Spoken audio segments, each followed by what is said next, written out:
Hi guys! So I said in our home decor tour video that I was going to film Sophia's diagnosis and birth story. I tried to film both of those in one video, but it was like over half an hour.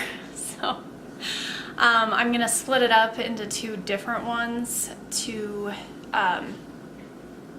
not make it as long. I don't even know if YouTube would let me upload something that long. So today I'm going to do the diagnosis story and I'll get that up, and then I will do her birth story either this week or next week because we still have about 2 weeks until her birthday. I also want to give, I guess, like a trigger warning. This is going to be an honest video and I'm going to say the honest thoughts that I had and the reactions that came out, because I want to help other families who are going through the diagnosis process, or their baby was just born, or any of those things, to feel like they're not alone, and that if these thoughts come up, they aren't alone. And that's why we started sharing Sophia's story in the first place, was we wanted to spread awareness and show that there are kids that are thriving and making it, and we also wanted to help other families.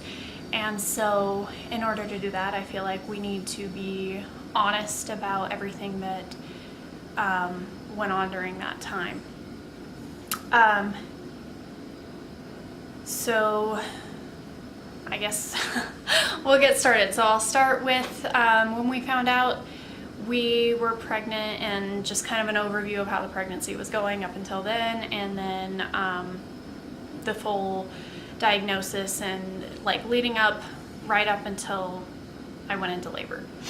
So when we found out we were pregnant, we were coming home from a road trip to Missouri because Eric's brother was graduating from boot camp, and we went up there to watch the ceremony. And I had been feeling a little weird, and I was late, but that wasn't something that really concerned me. I've always been off. I've been 6 weeks late before and not been pregnant, so I was like maybe a week late, so that wasn't anything that I even thought about. But on our way home, we had started talking about stopping birth control and maybe letting things happen if they were going to happen. And we had been married for about 2.5 to 3 years at that point. So we had established like our home and everything, and we decided that we were kind of ready to maybe start looking at starting a family. And I wasn't quite 22 yet. I was almost 22. So when we got home, I was feeling weird, and Eric was like, you should take a pregnancy test, and I was like, it's gonna be negative. It always is negative. And so we took it, and when we went to the bathroom to look at the results, I was like, it's gonna be negative just like it always is, and it was not. It was positive, and I was in shock, and Eric didn't really seem like he was in shock, which is funny. But so we called the doctor, we made an appointment to see like exactly how far along I was, and I thought that you get an ultrasound when you go in there, and you don't. So I saw my regular OB when we went in, and in this particular office you rotate through three, if you hear me snapping, it's because the dogs are getting hyper. Anyway, you rotate through 3 different OBs in that office. So whoever's on call will be there the night that your baby is born, and they will know you. So I got to see my regular OB, and she ordered an ultrasound, and we got to see Sophia, and she was just this teeny little shrimp looking thing, and everything looked good. They estimated me at about 8 weeks, 8 or 9 weeks. And so at the 20-week ultrasound, we went in to find out the gender and everything, and we found out it was a girl, and of course. And Sophia did everything she was supposed to do on the ultrasound. There were no signs. They did not see her heart condition either. Everything looked good. And then at 28 weeks, we went back in for another ultrasound, and they saw that I was carrying some extra fluid. But Sophia still looked fine. She was growing on time and all of that. But the second OB in the office was the doctor that day, and he said that, you know, 90 to 97% of the time it's nothing, we had already done the 16-week blood testing that they offer, and it showed nothing. So he just wanted me to go to the maternal fetal medicine specialist to get a 3D ultrasound to check her renal system to make sure that her kidneys were working correctly and weren't overproducing or not working at all. So we went about a week after that, and we were in the room with the ultrasound tech, and the doctor came in, and he apparently had the wrong chart. So he told me that I was 3 centimeters dilated and that I needed to be put on bed rest and stop working immediately. And I was freaking out, and I was like, what are you talking about? And the ultrasound tech was like, look at your chart. And so that was not making me feel very comfortable with this guy at first. But the ultrasound tech was quiet, and she kept staying over Sophia's heart, and we were excited because we were seeing a 3D picture of our baby, but it started to be a little weird. And so I kept hearing them say defect, and I started to panic, and he said, oh, don't worry, it's just shop talk, dear. And he decided to try to do the ultrasound, and so he got on the Doppler, I guess. But so he started using it, but Sophia was done, and she got into my rib cage, and she laid horizontally in my rib cage and wouldn't come out. And she was moving and kicking at the ultrasound Doppler, and so he got on a stool and put his entire body weight, a grown man, not a small man, putting his weight onto my rib cage.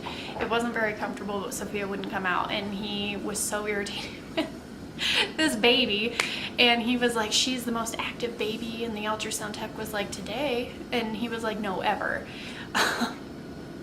But they left the room, and I guess they had already talked to the cardiologist when they were out for just a few minutes. And he came back, and he said that there is something wrong with her heart, and it looks like she has an AV canal or another defect. And AV canals are oftentimes associated with Down syndrome. And so he wanted us to schedule an appointment with a cardiologist to get a fetal echo done. And then he also said that we needed to do what's called a free cell DNA test. The test name is Verify. There's Harmony, and then there's another one I can't remember. But he said that it was vital to our child's health, even though insurance wasn't going to pay for it. And it was like $2,000 or $3,000 test. But we were freaked out, so we said that we would do it, and we did it. And then we had a stress test done, and I was crying the whole time, and we left, and we had an appointment with a cardiologist. And I think it was like the day before that cardiology appointment, we got a call. I got a call. I was leaving work to go to lunch, and I was driving.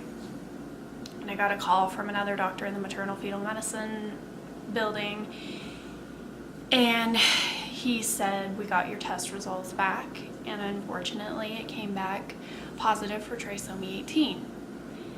And before that, we had seen my regular OB, and she said, you know, the only thing that I'm really worried about is Down syndrome, and Down syndrome is no big deal.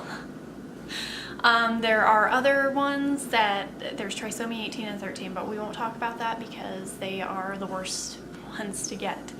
And you are at no risk. And he called and he said that it came back positive for trisomy 18. And I said, well, what does that mean? And he said, she will die either before birth or a couple of hours after. And I pulled over and I was crying and I don't remember everything he said, and he just said, I'm sorry. He shouldn't have called me to tell me that, but so I called Eric at work and I was hysterical and he couldn't understand what I was saying, so I drove down there and I told him in the car, and we went into his boss's office to tell her what was going on so we could leave and try to deal with what was just told to us. And I called my boss on the way home, and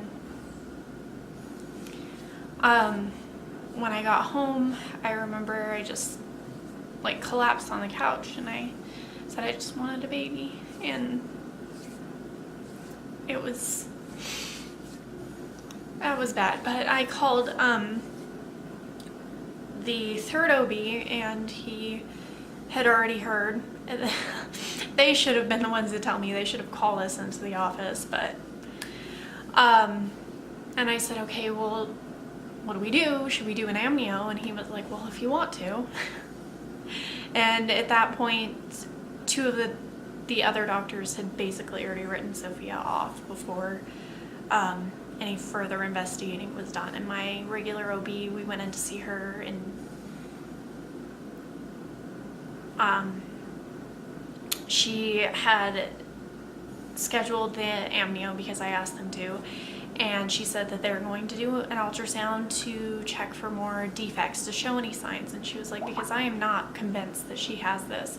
There are no signs. She is on target with growth, and there's no good reason. I was young, so there was no, and I wasn't too young. There's like, teenagers are more likely to have a baby with a chromosomal abnormality, and then women over 35 are at risk to have kids with a chromosomal abnormality. So I was at the perfect age not to have it. So we went up to have the amnio done and do a more in-depth ultrasound to look for signs, and immediately the doctor that was there started prepping my belly to do the amnio, and I was like, wait, like, hold on, we were supposed to be doing an in-depth ultrasound to look for more signs. And he was pissed. He started yelling at me. He said, you know, she has a heart defect. She's abnormally small, which she wasn't. She was, at that point, she had measured like 4 or 5 days behind. That is not abnormally small. What more do you want? And so I was like, I want an ultrasound to look for more signs. And so he was just rude about it. And so he was determined to find something after I pissed him off. And so he started looking for more defects, and there was nothing, and he was adamant about going after her brain, finding something wrong with her brain. There had to be something wrong with her brain. And he was like, oh, it's normal. And then after nothing came back, he was like, well, she could still have some extra digits that we're not seeing, so extra fingers. But they started doing the amnio. I had my eyes closed the whole time, so I guess the needle almost hit Sophia. And Eric, I heard him, he was like, is it a problem if it hits her? And so I was freaking out a little bit about that. I couldn't move though, and he was like, we don't worry unless it hits an eye. So and then Sophia tried to grab at the needle, and which of course is Sophia. And so the preliminary results came back 3 days later, and they said that it was positive, but there's final results too. At that point, it was up in the air whether I was going to follow through with doing my baby shower, because when we went in for the preliminary results, it was my regular OB. And I was like 33, 34 weeks along at that point. And I went in, and this is the part that might upset people, but I'm being honest about what happened. My regular OB came in, and we were in there, and she hugged me, and she started talking about what the trisomy 18 meant, and she said that she's going to die, and if she did live, it would only be the longest she's ever seen is 6 months. And then she said, but she will be suffering the whole time, and she will be a vegetable. When you look at her, it'll be like looking at an empty shell. She will be not like a person at all. And out of fear and emotion, and I can't say that anything would have come of that statement, but the first thing that I said was, do I have to continue with this pregnancy? Because in my head, I was carrying this baby that's kicking me the whole time, and she didn't stop kicking me from the time that we got the diagnosis up until she was born. I could feel her moving after my water broke, which most people can't feel the baby moving after the water breaks, but it was like torture to me that I'm just waiting for her to stop kicking. And if I give birth, then I'm just gonna be watching her die. So at that moment, it was, why am I being put through this for, 6, 7 more weeks? And she said, you could go to Pueblo if you really wanted to do something like that, but at this point, like, it's basically too late to do anything about it, and we didn't look any further into ending the pregnancy or inducing labor or anything. It wasn't something that I was pursuing. It was just an automatic reaction. And so when I hear of women that as their reaction is to have an abortion, I don't judge them for that, because I was at the end of my pregnancy, and that was the first thing that came into my head, because it's this horrific thing. And when you are told at 20 weeks, they're telling you everything that we were told, but times 10, and they're pressuring you to have an abortion at that point. But we had her cardiology appointment, and when he was doing the echo, he was like, oh, thank God. And I thought, oh, she doesn't have a heart condition. But he thought that she had hypoplastic left heart syndrome, which meant that she had half a heart. And he was happy that she did not have that, and he said that there was no association with the defect that she had, which was double outlet right ventricle. There was no association to trisomy 18. It's actually a really rare heart condition. But as soon as those results came back, everybody was done. So we decided that we were going to go to Denver, and we were going to do everything we could, because even though the test was saying it, and we also had ultrasounds done, that we weren't sure if she had been a twin, and then a twin had been reabsorbed and cells remained in there that came back with trisomy 18, because her sac had this flap on it that the ultrasound tech said that she had never seen in a pregnancy unless there were twins. So there was that theory. So we decided to go to Denver. We had everything arranged, and I quit work like the day before or 2 days before I went into labor. And the day before we were going to drive up to Denver, my water broke, of course, because that's how Sophia is. So. But, so I will be doing a video on her birth, because, like, her birth and that first weekend, because there's a lot that happens. So we will be doing that, but I hope that her followers and family members who don't know fully that that was my first reaction, like, try not to judge too much, because I was very emotional, and I'm not saying that it ever would have come into fruition, but that was my knee-jerk response. And I hope that this can help other families know that they're not alone, and know that whatever emotion comes out, whatever immediate reaction comes out, that you're not alone in those thoughts. So stay tuned for her birth video, and we will see you guys next